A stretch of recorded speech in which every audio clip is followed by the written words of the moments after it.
Madame la ministre de la Transition digitale a déclaré il y a quelques jours que le Royaume bénéficiait de 600 services publics en ligne.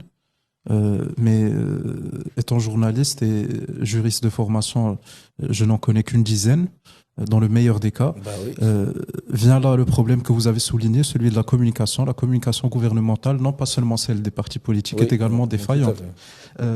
Alors justement, ce point en relation avec la montée de l'IA dans le monde et la transition qui se fait depuis une ou deux décennies vers le web plus généralement. Alors est-ce qu'il vous semble que nos partis politiques et nos institutions ont échoué à ce test, le test de la transition? Ce n'est pas un état d'échec. On ne peut pas considérer qu'en tant qu'état d'échec, il faut qu'on soit toujours ambitieux. Pourquoi? Parce que nous sommes des jeunes.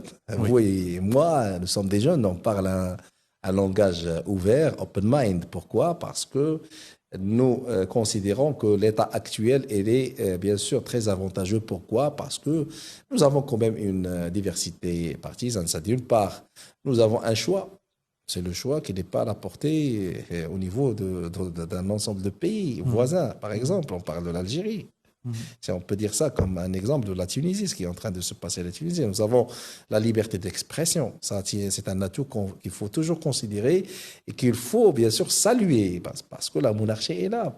La monarchie envisage toujours un processus de reconnaissance au niveau bien sûr des constitutions depuis 1962 jusqu'à 2011. Donc, c'est un développement que nous reconnaissons et qu'il est reconnu, toujours reconnu par, bien sûr, les contrôleurs, les gens qui suivent à long terme, bien sûr, ce qui est en train de se faire au niveau de notre royaume chérifien.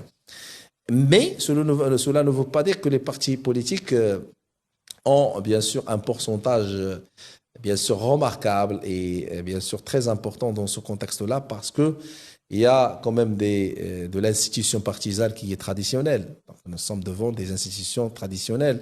Même le langage, même l'accueil, on n'organise en aucun cas des portes ouvertes.